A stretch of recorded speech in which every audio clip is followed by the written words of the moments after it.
어려운 때이죠. 어느 하나 예외 없이 모두가 어려운 상황입니다. 그러나 영적으로 보면 긍정적인 측면이 많습니다. 왜냐하면 이런 위기는 우리 성도들에게는 하나님의 능력을 경험할 수 있는 기회가 되기 때문입니다. 항상 위기의 상황 가운데서 진실한 믿음의 사람들이 나타나고 그 진실한 믿음의 사람들이 두각을 나타내고 그들에게 하나님께서 놀라운 역사하심으로 함께 하시기 때문입니다. 왜 그러는가? 오늘 본문에서 다윗은 자신의 경험을 통해서 그 해답을 우리에게 분명하게 제시해주고 있습니다.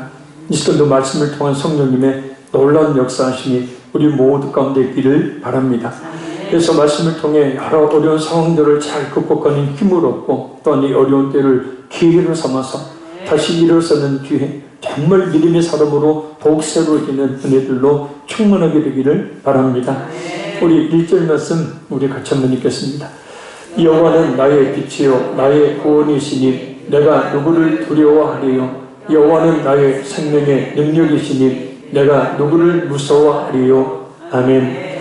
오늘 본문은 압살롬의 반란에 직면한 다윗이 볼점만 낮췄어요. 비탄에 잠겨서 하나님께 부르짖는 기도입니다. 가장 사랑하는 아들 압살롬 그리고 그간 자신과 수십 년을 전쟁터를 누비며 함께했던 그 신하들의 배신에 치를 떨 수밖에 없는 상황입니다. 한번 생각해 보십시오. 가장 아들 중에서도 사랑했던 아들이 자신의 왕위를 빼앗으려고 자신을 죽이려고 하고 더군다나 그 아들과 함께 수십 년을 함께 전쟁터를 누볐던 신하들이 동조를 해서 자신을 죽이려 할 때 그 비참함은 이루 말할 수 없을 것입니다. 그런데 다윗은 아들 압살롬을 저주하거나 배신한 신하들을 저주하지 않습니다. 그들에게 대항하지도 않아요. 그리고 또한 왕으로서 자신의 왕위를 지키기 위한 인간적인 수단들을 강구하지도 않습니다. 그저 하나님을 향합니다. 사실 표면상으로 압살롬과 그를 왕으로 세우려는 신하들의 반란이지만 다윗은 왜 이런 일이 일어났는지 그 원인을 잘 알고 있기 때문입니다. 바로 다윗 자신의 범죄에 대한 하나님의 징계가 계속되고 있다는 사실을 잘 알고 있었기 때문이에요. 이 같은 사실은 사무엘하 12장 9절에서 10절을 보면 알 수 있습니다. 그러한데 어찌하여 네가 여호와의 말씀을 업신여기고 나 보기에 악을 행하였느냐. 네가 칼로 햇사람 우리아를 치되 암몬 자손의 칼로 죽이고 그의 아내를 빼앗아 내 아내로 삼았도다. 이제 네가 나를 업신여기고 햇사람 우리아의 아내를 빼앗아 네 아내로 삼았은즉 칼이 내 집에서 영원토록 떠나지 아니하리라 하셨고 아멘. 비록 그 죄를 용서하시기는 했지만 그 죄에 대한 대가는 아무리 다윗이라고 하더라도 받도록 하시겠다는 하나님의 말씀입니다. 왜냐하면 아무 일이 없이 넘어가다 보면 죄의 심각성을 깨닫지 못하고 또한 같은 죄를 저지를 가능성이 매우 크기 때문입니다. 그래서 깊이 깨닫고 다시는 그러한 범죄를 하지 않도록 어느 정도의 대가를 받도록 하시는데 그 대가가 참으로 혹독하죠. 또한 오늘 우리에게 일벌백계의 교훈으로 삼으시기 위함이라는 것을 또한 알 수 있습니다. 따라서 꼭 그런 것은 아니지만 욥의 고난을 통해서 보면 자신과 자신의 가족들에게 닥친 어떤 고난의 원인이 지난 시간 저질렀던 범죄에 대한 하나님의 징계의 가능성이 크다는 겁니다. 깨닫도록 하시기 위해서 더 큰 범죄를 저질러 하나님의 버림을 받지 않도록 하기 위해서 말입니다. 그러니 우리의 내일에 발목을 잡히는 일이 없도록 오늘 우리 말씀에 순종하는 삶, 우리가 하나님께서 원하시는 그런 삶을 우리가 살아야 될 줄로 믿습니다. 그래서 다윗이 하나님을 향하고 있는 겁니다. 그것을 아니까요.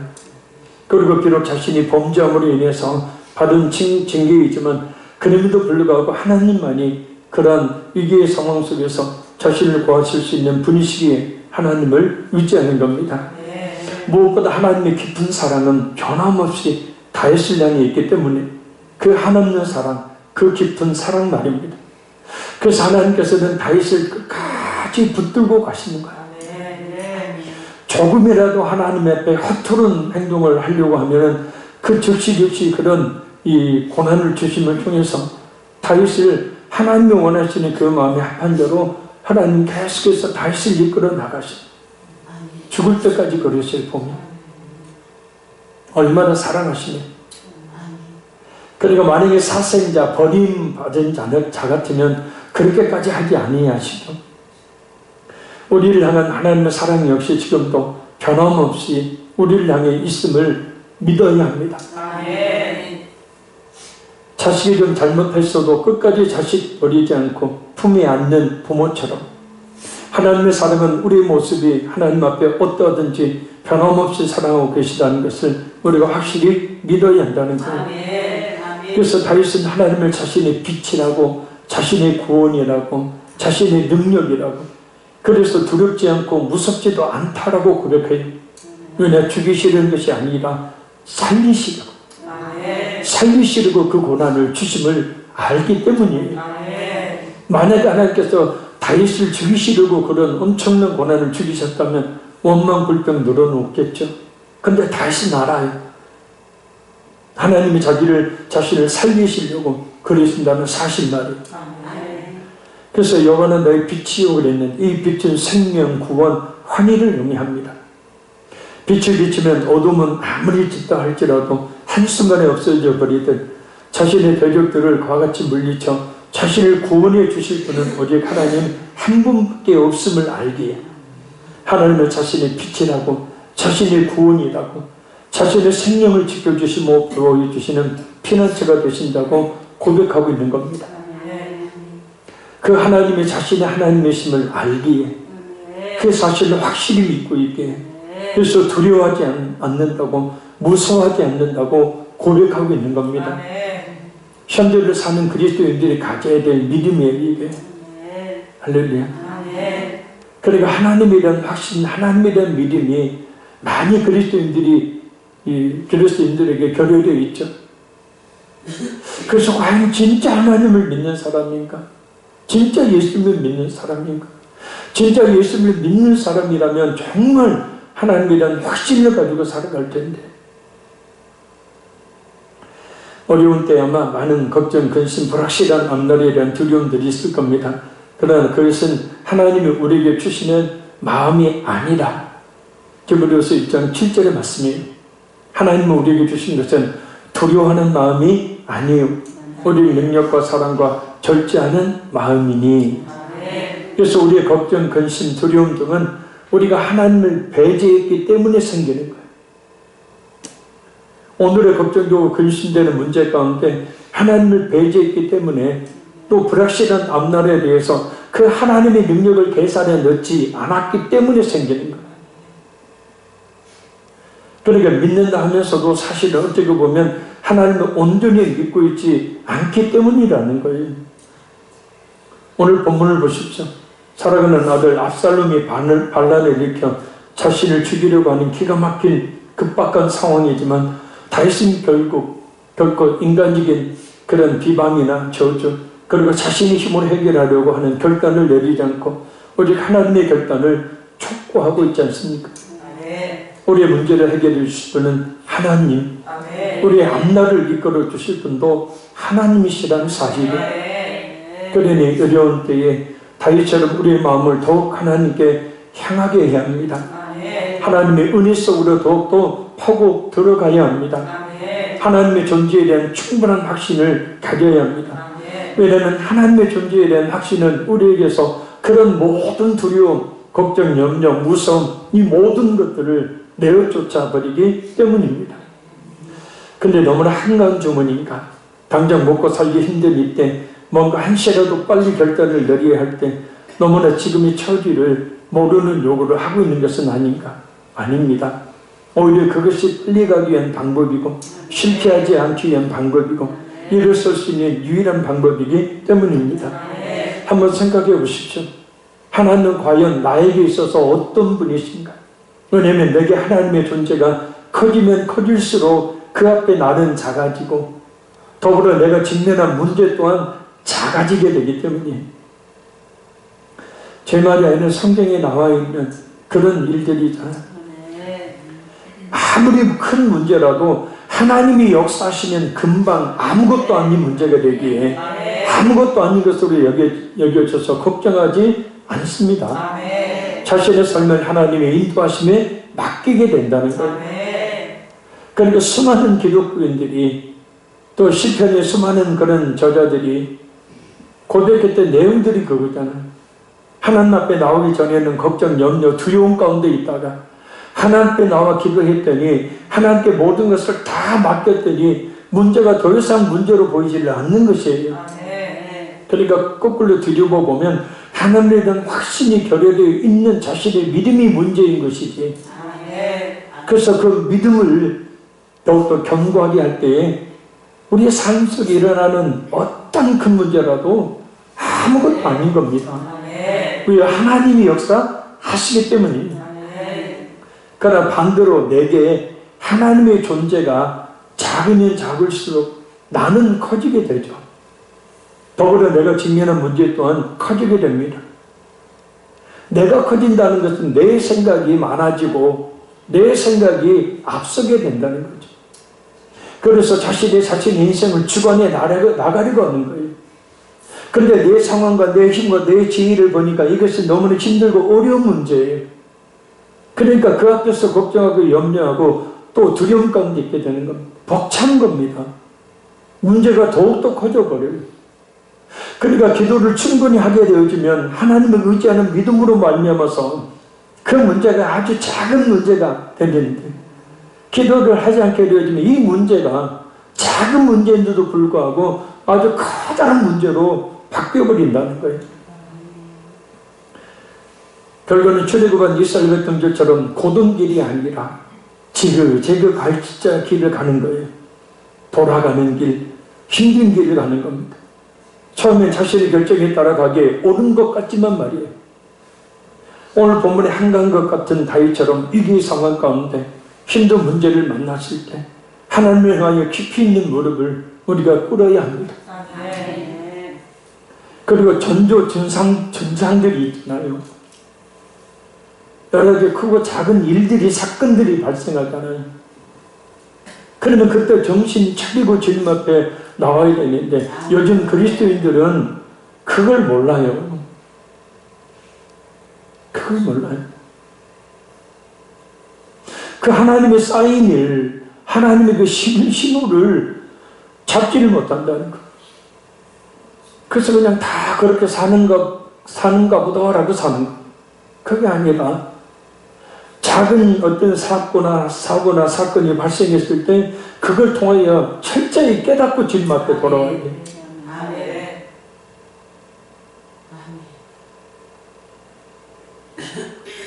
그래서 하나님에 대한 확고한 믿음을 가져야 합니다. 아멘. 왜냐하면 하나님이 지금까지 우리의 삶을 주관해 오셨고 앞으로도 그렇게 주관해 주실 분이시기 때문에 그래서 다윗이 뭐라고 고백합니까? 우리 2절 읽겠습니다.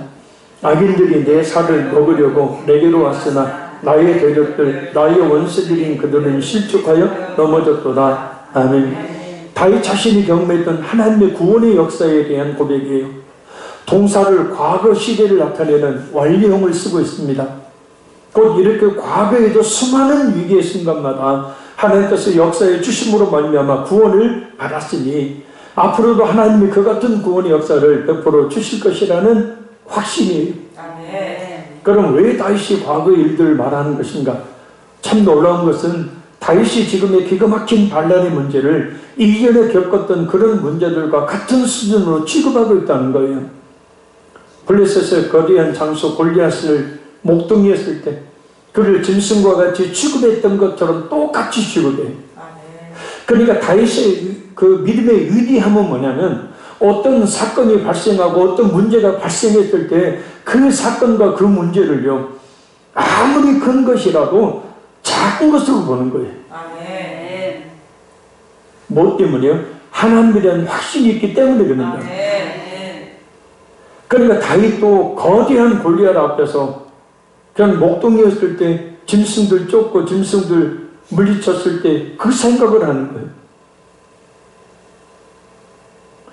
생각해 보시죠. 키가 3m가 돼요. 큰 창틀 같은 그런 창을 가지고 칼을 들고 방패를 가지고 거대한 골리앗이 소년, 아주 작은 소년이었던 다윗 앞에 있어요. 근데 다윗은 거대한 골리앗으로 보는 게 아니에요. 그저 그냥 양을 훔치기 위해서 잡아먹기 위해서 달려드는 늑대나 이런 짐승 정도로 취급을 하고 말아요. 지금 현재 역시 이 압살롬의 반역의 사건 역시도 똑같이 취급하라고 있는 거예요. 왜요? 하나님 앞에서 그 모든 문제는 크고 작든지 그건 아무것도 아닌 거니까. 근데 그 문제를 내가 그것을 짊어지고 내가 그 문제 앞에 있게 되어지면 그 문제는 커요. 자, 하나님에 대한 확신을 가지기 때문에 다윗 앞에 있는 어떤 문제든지 그 문제는 더 이상 큰 문제가 아니에요.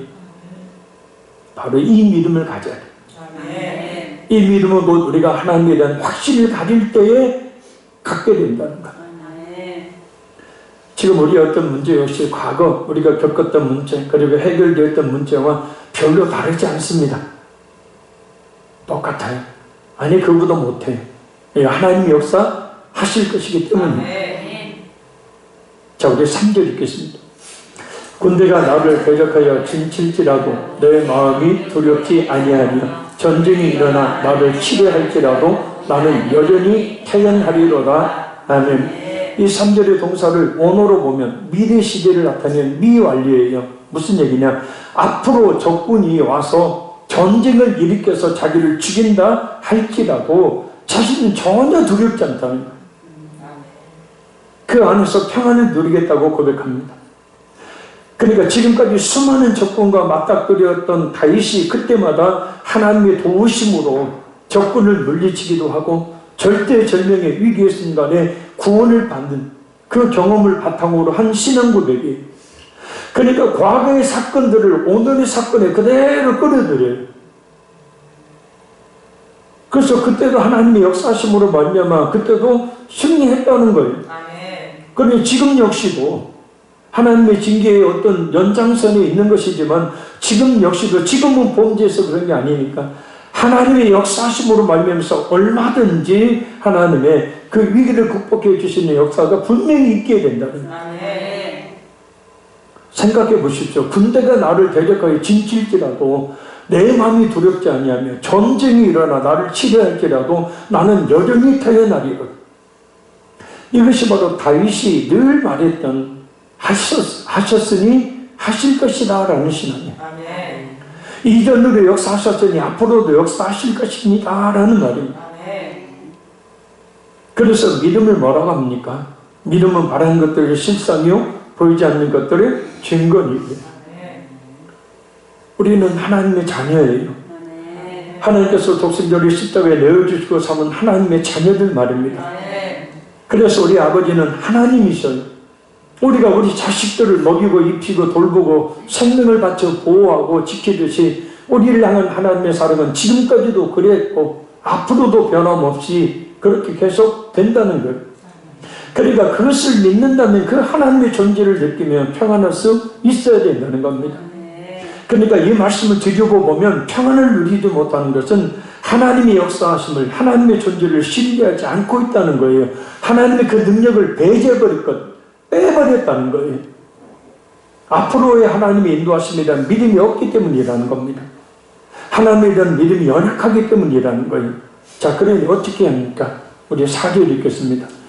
내가 여호와께 바라는 한 가지 일 그것을 구하리니 곧 내가 내 평생에 여호와의 집에 살면서 여호와의 아름다움을 바라보며 그의 성전에서 사모하는 그것이라. 아멘.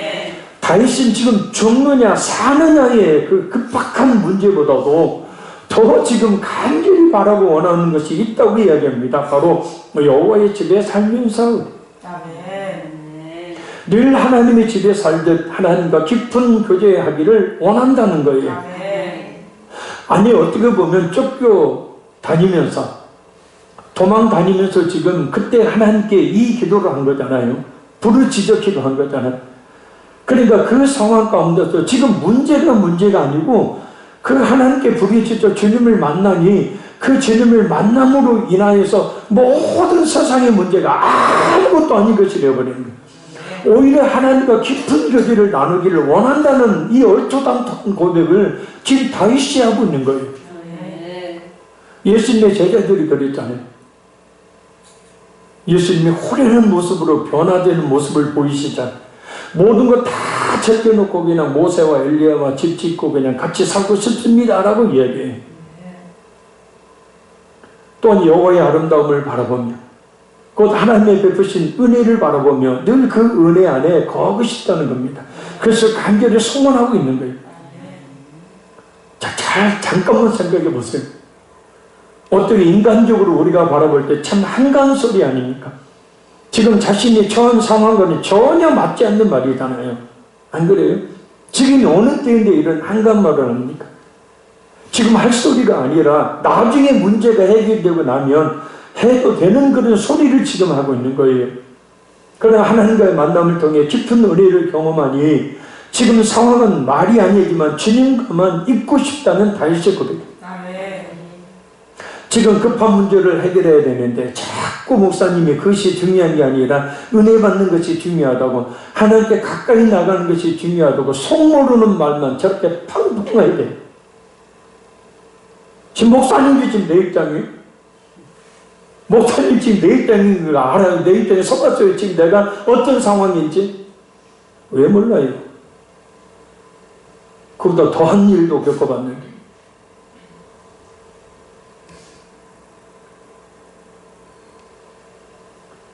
또한 다윗이 이런 고백은 어려운 가운데 있는 성도가 그 어려운 문제는 아랑곳하지 않고 하나님의 은혜를 받는 것이 좋으니 늘 하나님의 일을 하면서 살고 싶다고 하는 것과 같은 경우죠. 다윗은 오직 주의 전에 거하기만을 갈망합니다. 그럼 지금 우리가 거하고자 하는 것은 어디입니까? 물론 이 말씀은 하나님을 현실을 도피하기 위한 피난처로 삼겠다는 것이 아니에요. 아니 믿을 수 없는 세상, 믿을 수 없는 사람보다는 하나님과 같이 있고 싶다는 고백이에요. 이와 같은 급박한 상황 속에서 오히려 깊은 은혜를 경험하고 싶다는 겁니다. 아니 지금 그 은혜가 절대적으로 필요하다는 거예요. 지금 뭐가 우리에게 필요합니까? 지금 하나님을 아버지라 부르는 우리에게 뭐가 가장 필요하다고 생각합니까? 무엇을 아주 간절히 소망해야 된다고 생각하십니까? 그런 기도, 급박한 기도의 제목들이 있는데도 하나님의 전조증상을 분명히 보여주고 신호 사인을 보내주고 있는데도 불구하고 저는 다 보이는데 안 보이나 봐요. 한가해요. 정말 하나님께 무릎 꿇고 엎드려 회개하며 통곡하고 부르짖어 하나님께 나와야 되는데 한가해요. 신앙생활을 고상하게 하려고 앞에 나와서 막 부르짖어 기도하는 거. 아이고 고상한 내가 미친 짓이래. 정신 나갔어요. 정말 심한 말이 아닙니다. 정말 우리가 부르짖어 기도해야 될 때는 하나님께 부르짖어 기도해야죠. 통곡하며 하나님을 간절히 찾고 하나님을 의지해야죠. 고상하게. 그건 고상한 게 아니고 하나님 앞에 교만한 거잖아요. 정말 교만한 거잖아요. 은혜의 역사에 은혜의 자리에 성령 하나님이 강력하게 임하실 때 우리가 그 하나님 앞에 어떤 고상하게 가만히 있겠습니까? 아니죠. 한국 교회가 병들고 우리 인근 각지에 있는 교회들도 마찬가지죠.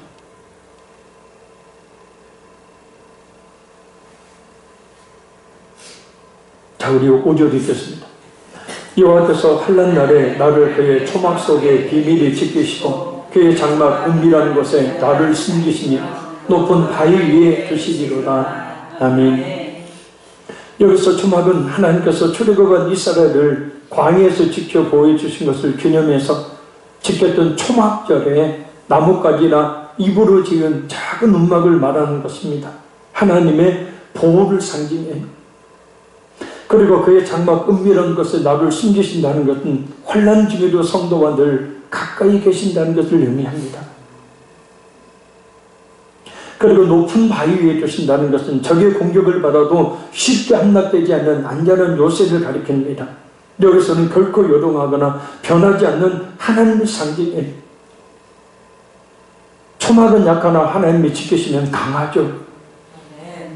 높은 바위는 위험하나 하나님이 지키시면 안전하죠. 그러나 반대로 초롱성이 살아도 하나님께서 지켜주시지 않으면 쉽게 무너지고, 아무리 평평한 바위 위에 있어도 하나님께서 지켜주시지 않으면 위험한 곳이 된다는 거예요. 우리의 삶이 평안하고 우리의 삶이 그냥 적당하게 살 수 있는 상황 속에 있는 것, 이거 하나님의 큰 은혜임을 잊지 말아야 합니다. 그거 지키기 위해서라도 하나님께 더 나와서 부르짖어 기도해야 된다는 거예요. 초롱성, 하나님이 지켜주시지 않으면 그건 초막같이 된다니까요. 그러나 초막이라도 하나님이 지켜주시는 그것은 초롱성이 된다고요. 우리의 가정도 마찬가지예요. 우리 자녀들도 마찬가지예요. 우리 자신도 마찬가지예요. 우리가 그것을 알아야 됩니다. 정말 그것을 깨달아 알아야 돼요. 아까 제가 좀 심한 말을 했는데요. 목회자로서 안타까우니까 그래요.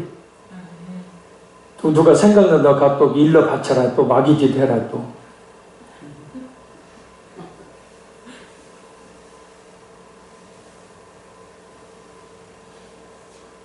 저는 보이거든요. 하나님이 지금 어떻게 이끌어가는 것인지 보이는데 왜 그것을 못 볼까? 그래, 목사님 말이라도 들으면 좋은데 왜 그 말을 듣지를 않을까? 걔는 안타까워서, 너무나 마음이 아파서, 그러다가 또 하나님의 된통 또 큰 고난 주시면 또 고통 속에 또 눈물을 흘리면서 왜 그것을 모를까?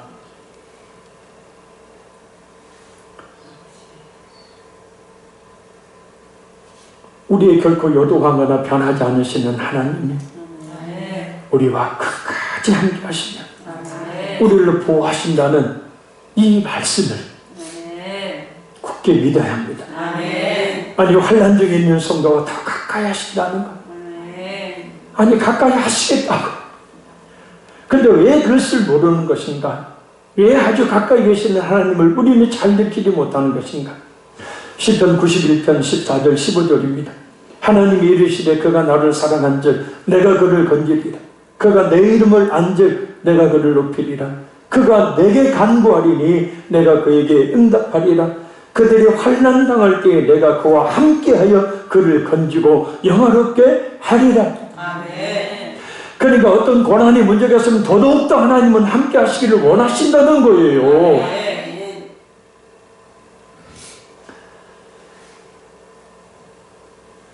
곧 기도하지 않았기 때문에, 간절히 하나님을 찾지 않았기 때문에 하나님의 임재를 느끼지 못했지만 환난 가운데 기도했더니 하나님을 만났다. 그럼 그런 상황에서 하나님의 은혜를 받았다는 것은 무엇을 의미하는가? 어떤 것이 하나님을 만난 증거가 되는 것인가? 우리의 기도에 대한 하나님의 응답은 어떻게 오는 것인가? 자, 우리 6절 읽겠습니다. 이제 내 머리가 너를 둘러싼 내 원수 위에 들리리니 내가 그의 장막에서 즐거운 제사를 드리겠고 노래하며 여호와를 찬송하리로다. 아멘. 환난 중 하나님이 함께 하신 증거, 환난 중 하나님을 만난 증거, 기도에 대한 응답은 바로 하나님에 대한 확신이에요. 하나님이 역사하심에 대한 확신입니다. 그러니까 문제를 만나도 전전긍긍하지 않는 담대함이에요. 다윗을 보십시오. 환난 중에 하나님을 만나 앞으로 승리할 것에 대한 확신을 가지지 않습니까? 담대해지지 않습니까? 내 머리가 나를 둘러싼 내 원수 위에 들리리니 라는 말씀은 공동번역 성경을 보면 이렇게 번역해, 내가 높은 곳에서 나를 에워싸고 있는 원수들을 내려다보리니. 원수들을 물리치고 완전한 승리를 얻게 되는 것을 이미 확신하고 있는 거예요. 지금 현재는 쫓겨가는 신세지만 결국 하나님의 의장이 그들을 내려다보게 된다는 거예요. 하나님의 자신에게 커지니 문제가 작게 보이는 거예요. 현실을 바라보는 시선이 완전히 달라지는 거예요. 그래서 죽을 것이다, 안 된다, 이제 끝났다, 이제 포기해야 된다 말하지 않습니다. 하나님을 믿는 믿음, 그 능력을 믿는 확실한 믿음이 있으니 그 믿음으로 하나님의 역사하심을 보고 있는 거예요. 그리고 실제 이런 다윗의 믿음대로 되지 않습니다. 아멘. 그러니 이런 확신, 이런 담대함이 우리 자신의 마음이 생길 때까지 하나님의 집에 다윗처럼 거의 하는 거죠. 아멘. 하나님의 집이 아니잖아요. 사실은 광야잖아요. 근데 그것이 하나님의 집이었어요. 왜 하나님의 임재 가운데 있습니까? 아멘. 여러분, 이 어려운 시기를 극복할 수 있는 유일한 방법은 우리 자신을 낮춰 하나님께 엎드리는 겁니다. 아멘. 하나님께로부터 방법을 찾는 겁니다. 아멘. 이런 확신과 담대함이 마음에 가득 찰 때까지 기도해야 될 줄로 믿습니다. 아멘. 우리 말씀을 듣습니다. 반주 안 해도 돼. 기도하기. 참 어려운 때죠. 그래 영적으로 보면 우리 성도들에게는 하나님의 능력을 경험할 수 있는 기회입니다. 이럴수록 자신을 더욱 낮춰 하나님께 더 가까이 나온다면 우리는 살아계신 하나님의 은혜를 체험할 수 있습니다. 그러니 먼저 다윗처럼 그 은혜를 사모해야 합니다. 확신과 담대함이 올 때까지 기도해야 합니다. 하나님은 과연 우리 자신에게 어떤 분이신가? 하나님의 존재가 크면 클수록 나는 작아지고 더불어 내가 직면한 문제 또한 작아집니다. 그러나 반대로 내게 하나님의 존재가 작으면 작을수록 나는 커지고 내 생각이 우선이고 더불어 내가 직면한 문제 또한 커져버립니다. 우리의 모든 문제를 해결해 주실 분은 하나님, 우리의 앞날을 이끌어 주실 분도 하나님. 그래서 우리가 누구를 의지해야 되겠습니까? 이 시간에 주님을 향하여 간절히 간구할 수 있는 우리 모두가 되기를 간절히 바랍니다. 앞으로 나오시기를 바랍니다. 기도 제목 드립니다. 참 어려운 때입니다. 주님, 이럴 때 저를 더욱 낮추어 하나님께 더 가까이 나가 기도함으로 이 의기를 기회로 삼게 하옵소서. 하나님의 존재가 내게 크면 클수록 저는 작아지고 더불어 내가 직면한 문제 또한 작아지니 우리 전적으로 하나님을 의지하여 기도의 무릎을 꿇어 이 어려움을 극복하게 하옵소서. 지금까지 인도하신 하나님, 저의 앞날이 하나님께 달려있으니 하나님에 대한 확신을 가지고 하나님의 능력을 경험하는 역사가 있게 하옵소서. 우리 다 같이 주여서만 통성으로 간절히 기도하겠습니다. 주여!